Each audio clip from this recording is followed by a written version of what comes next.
Here this man was afraid. And this woman came and he said, if you go with me. She said, well, if I go with you, I'm going to get the glory. You know they're going to say that a woman helped you with this. Women, we got to understand who we are. Here's a man who asked for help. There's nothing wrong with asking for help.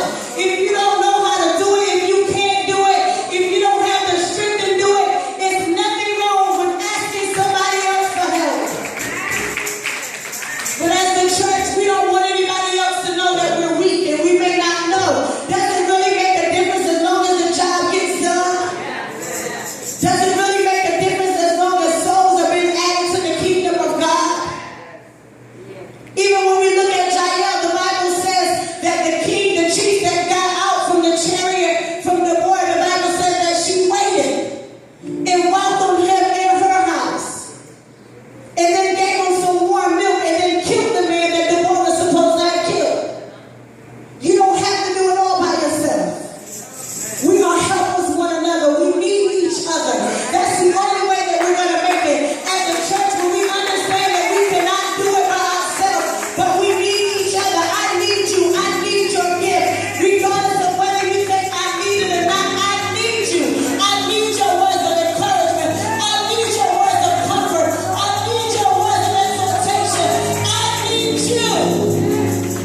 And when we get into the place where we realize that we need each other, oh, what a mighty move of God we would have. If we would realize that, if we would get it into our spirit, that we need each other.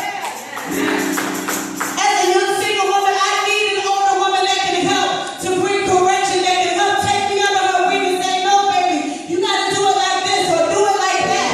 As long as they're walking according to the word of God. But a lot of us, we want to be in our own mind, our own thoughts. We want to have our own way. We want to know it all. The church wants to know it all. We want to know it all. We want to do it all. But that's not the way that God is calling us for.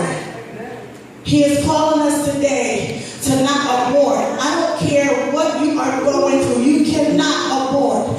Everything that you got, the word that you received, even on this morning, you cannot abort what God has given you. Because you're going to need to deliver that word to save someone else.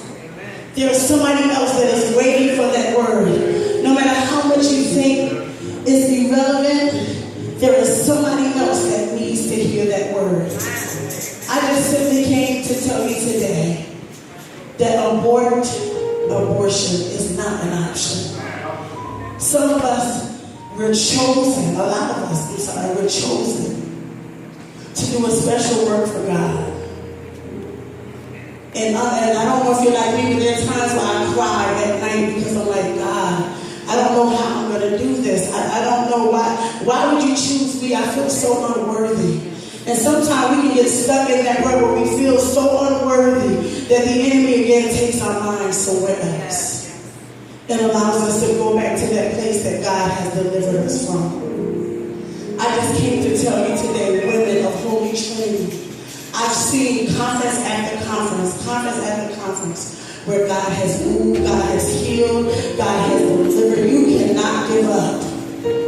This is not the time to give up. This is not the time to break down. It's not the time to break up. Because the ministry needs us as women. There's power in unity if we would come together and just be obedient to what God has called us to do. There are so many gifts and calling in our midst tonight. And many of you are waiting to see. And if you would just lay on your face and seek God as to what His will is for your life. I don't care how you got here. It doesn't make a difference how you entered the world. Just know that you were here for a purpose. You're here for a reason. And God has a plan for your life. In spite of what the enemy has said, your family, your friends, they might have told you that you didn't matter, that you were a nobody. But God has plans and purposes for you.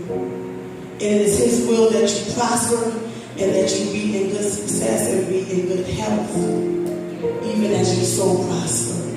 Anybody encouraged today not to abort what